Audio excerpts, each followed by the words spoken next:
आलोक law classes से मैं प्रणीत पाराशर। हम लोग आईपीसी का चैप्टर 15 पढ़ रहे हैं, धर्म से संबंधित अपराधों के विषय में। इस पर इससे पहले मैंने एक वीडियो बनाया है जो इसका इंट्रोडक्शन वीडियो है चैप्टर का। ये हमारा दूसरा और आखिरी वीडियो है। इसमें हम सारे सेक्शनों को कवर करेंगे। इस चैप्टर में करीब 5 सेक्शन है, सेक्शन 295 से लेकर 298 तक। इसमें सबसे पहले सेक्शन 295 कहता है किसी वर्ग के धर्म का अपमान करने के आशय से। मैंने आपको बताया पिछली वीडियो में कि वर्ग का मतलब यहां वो वर्ग है जो किसी एक धर्म को मानता है या किसी एक धर्म के प्रति विश्वास रखता है, वो वर्ग कहे जाएंगे। वर्गीकरण अलग अलग तरह से होता है। इस चैप्टर में जो वर्गीकरण है वो धर्म, किसी एक धर्म विशेष को मानने वाले लोगों या किसी धर्म विशेष में विश्वास रखने वाले लोगों का एक वर्ग है। तो किसी वर्ग के धर्म का अपमान करने के आशय से, इंटेंशन पे बहुत ध्यान रखना, क्योंकि इन सारे सेक्शनों में इंटेंशन आएगा और कहीं विद्वेषपूर्ण, कहीं अपमानजनक, इस तरह का आएगा। तो यहां उसका अपमान करने का आशय है। ठीक है, मैं टाइटल पढ़ रहा हूं, किसी वर्ग के धर्म का अपमान करने के आशय से उपासना स्थान को क्षति करना या अपवित्र करना। अब ध्यान से सुनिएगा, किसी वर्ग के धर्म का माने किसी धर्म विशेष में कोई वर्ग है, कोई व्यक्ति हैं जो किसी धर्म को मानते हैं, किसी धर्म में विश्वास करते हैं। ऐसे व्यक्तियों के, ऐसे धर्म के मानने वाले वर्ग का अपमान करने के आशय से, कि अपमान हो इसलिए क्या कर रहा है वो कार्य। देखिए, कार्य है उपासना स्थल, जहां वो उपासना करता है, जहां वो पूजा करता है, इबादत करता है, प्रेयर करता है। ऐसी जगह को क्षति करना, उसको क्षति पहुंचाना, माने उसको खराब करना, उसको नष्ट करना, उसको नुकसान पहुंचाना या अपवित्र करना। अपवित्र के लिए मैंने आपको बताया था कि हमारे यहाँ परंपराओं में लगभग सारे धर्मों में पवित्रता का ध्यान रखा गया है। पवित्रता, अगर कोई उपासना स्थल अपवित्र हो जाता है तो वो फिर उपासना के लिए योग्य नहीं रहता। और अगर कोई ऐसा इंटेंशनली करता है, इसलिए करता है कि उस धर्म विशेष के जो लोग हैं, जो वर्ग है, उस वर्ग का अपमान किया जाए, तो धारा 295 वहां लगेगी। ठीक है, अब सेक्शन में एंटर होते हैं। जो कोई किसी उपासना स्थान को, मैं आपको बता चुका हूं, उपासना स्थान को या व्यक्तियों के किसी वर्ग द्वारा पवित्र माने जाने वाली किसी वस्तु, ध्यान से सुनना, उपासना स्थान और वस्तु कैसी, जिसे कोई धर्म विशेष पवित्र मानता है, ऐसी कोई वस्तु। ठीक है, तो किसी उपासना स्थान को या व्यक्तियों के किसी वर्ग द्वारा पवित्र माने जाने वाली किसी वस्तु को क्या करता है? 3 चीजें, नष्ट करेगा, नुकसानग्रस्त करेगा या पवित्र करेगा। क्लियर है तीनों बातें? इस आशय से करेगा, इंटेंशन बहुत महत्वपूर्ण। कार्य कौन से 3 हो रहे हैं? उसे नुकसानग्रस्त करना, नष्ट करना, अपवित्र करना। इंटेंशन यह है कि किसी वर्ग के धर्म का तद द्वारा माने इस तरह के कार्य द्वारा क्या किया जाए? अपमान किया जाए या यह संभाव्य जानते हुए कि ऐसा कोई कार्य जो कर रहा है, जो उसका नुकसान पहुंचा रहा है, उसे नष्ट कर रहा है, अपवित्र कर रहा है, तो यह संभाव्य जानते हुए करेगा कि व्यक्तियों का कोई वर्ग ऐसे नाश, नुकसान या अपवित्र किए जाने को अपने धर्म के प्रति अपमान मानेगा। 2 बातें, अपमान करेगा या ये संभाव जानते हो कि अगर मैं ऐसा करूंगा तो वो धर्म विशेष जो वर्ग है धर्म का, वो इसको क्या मानेगा? अपमान मानेगा।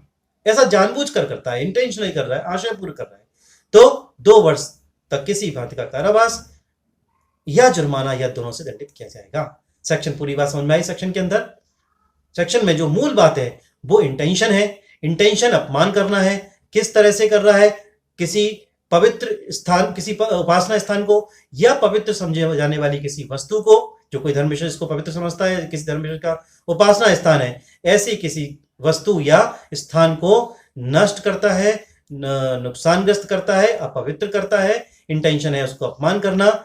ये संभाव जानते हुए ऐसा करेगा कि उससे ऐसे वर्ग के लोगों को अपमान होगा उनका, तो 2 वर्ष तक का किसी भांति का कारावास या जुर्माने या दोनों से दंडित किया जाएगा। Section 295A, section 295A hate speech को लेकर है। इस पर हमने पिछले इंट्रोडक्शन वीडियो में भी आपको बताया। उसमें वो क्या कर रहा है, देखिए, हेट स्पीच हमने इसको क्यों से रेट किया है ये भी आपको समझ में आएगा। उसमें लिखा है 295A में कि विमर्शित और विद्वेषपूर्ण कार्य, सबसे पहले इंटेंशन बताया गया।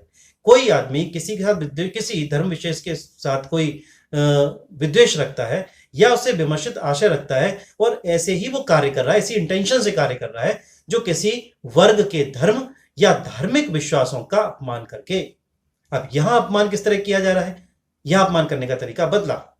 ठीक है ना, क्या कर रहा है, किसी धर्म या धार्मिक विश्वासों का अपमान करके उसकी धार्मिक भावनाओं को आहत पहुंचाना, उसका उसका जो लक्ष्य है वो किसी की धार्मिक भावनाओं को आहत पहुंचाना है, ठेस पहुंचाना है, इस आशय से करेगा।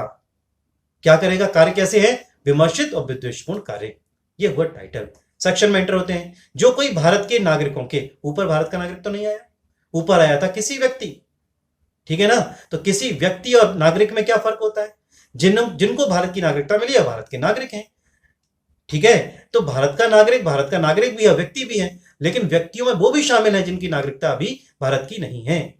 अगर उनको भी इस तरह कार्य किया था तो 25, लेकिन 295 ए किस लिए है, साफ साफ लिखा है, जो कोई भारत के नागरिकों के किसी वर्ग की धार्मिक भावनाओं को आहत करने के विमर्शित या विद्वेषपूर्ण आशय से, इसका इंटेंशन कैसा है, विमर्शित या विद्वेषपूर्ण आशय है।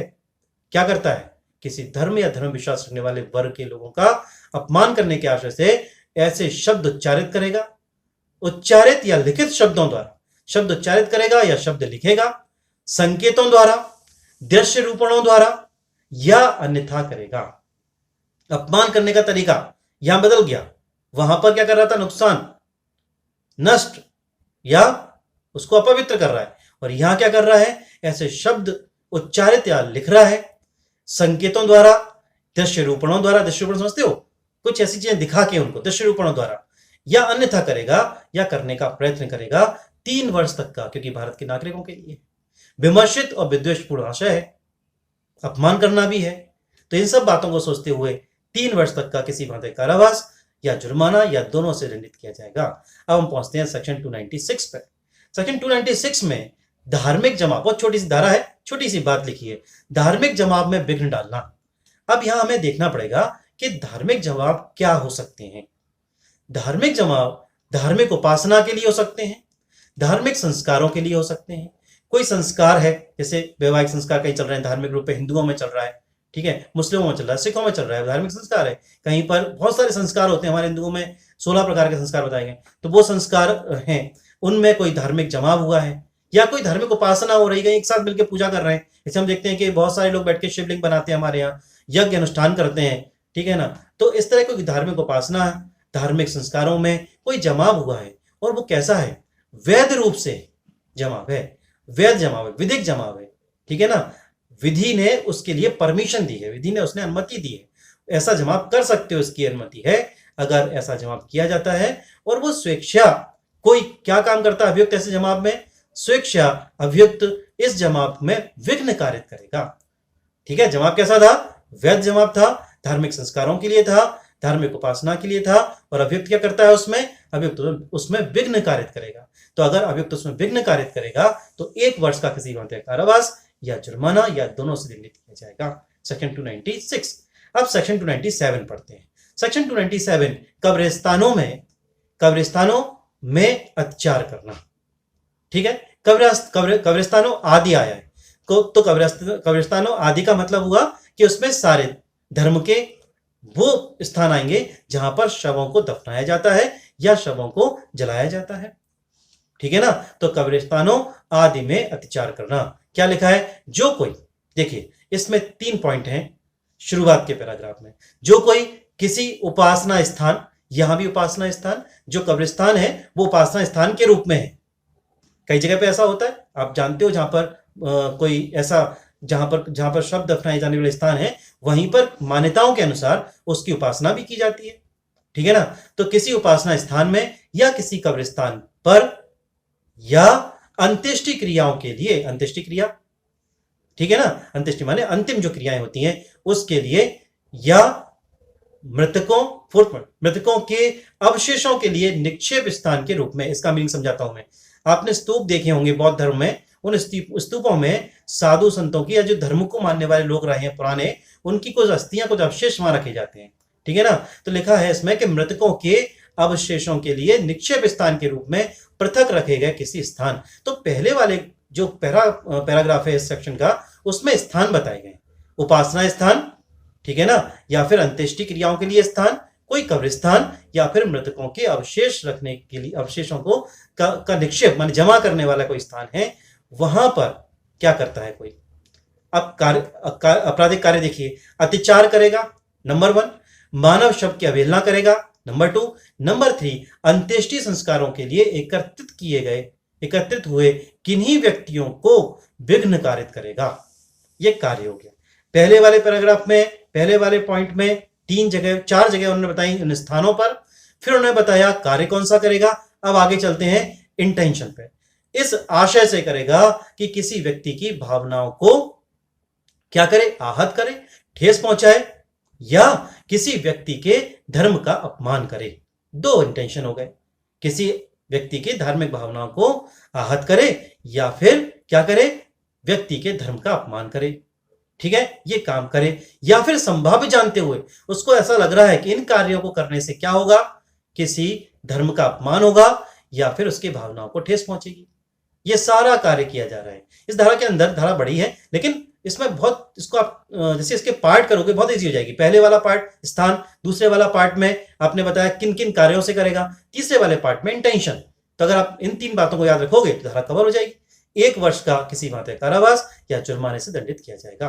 अब हम सेक्शन के चैप्टर की आखिरी धारा में पहुंचते हैं। आखिरी धारा है 298। 298 काफी फेमस है क्योंकि ये अक्सर यूज किया थी, मैंने अपने इंट्रोडक्शन वीडियो में बताया। धार्मिक भावनाओं को ठेस पहुंचाने के विमर्शित आशय से, विमर्शित आशय माने गलत आशय से, गलत इंटेंशन से, विमर्शित, ठीक है ना। आपका मत जिससे नहीं मिलता है आप उसे विमर्शित आशय रखते हो, ठीक है ना। ऐसे विमर्शित आशय से शब्द उच्चारित करना, अक्सर ये बातें होती रहती हैं।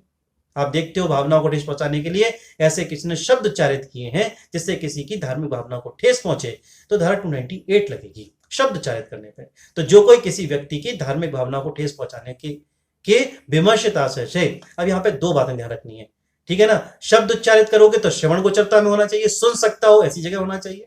तो उसकी श्रवण गोचरता में कोई शब्द उच्चारित करेगा या कोई ध्वनि करेगा, ये बात हो गई। टाइटल में केवल क्या लिखा था, टाइटल में लिखा था कि शब्द उच्चारित करेगा, लेकिन आप जैसे सेक्शन में एंटर हुए उन्होंने एक बात और लिखी, श्रवण गोचरता माने सुनने वाली बात। तो शब्द उच्चारित करेगा या ध्वनि करेगा, जिससे क्या होता है, धार्मिक भावनाओं ठेस पहुंचे। दूसरी बात आती है उसकी दृष्टि गोचरता में, जहां तक वो देख सकता है, जहां तक वो देख सकता है वहां तक की दृष्टि गोचरता में कोई अंग विक्षेप करेगा या कोई वस्तु रखेगा जिससे क्या होता हो, विमर्शित आशय से उसका अपमान किया जाता हो, उसकी धार्मिक भावनाओं को ठेस पहुंचाई जाती हो। अगर ऐसा करेगा, विमर्शित इंटेंशन से करेगा, तो 1 वर्ष तक का कारावास या जुर्माना या दोनों से दंडित किया जाएगा। ये चैप्टर हमने कवर किया, कल इसका इंट्रोडक्शन हुआ था, आज ये चैप्टर के सारे सेक्शन मैंने एक्सप्लेन किए। कोई प्रॉब्लम है, कमेंट बॉक्स ओपन है, आप पूछिए।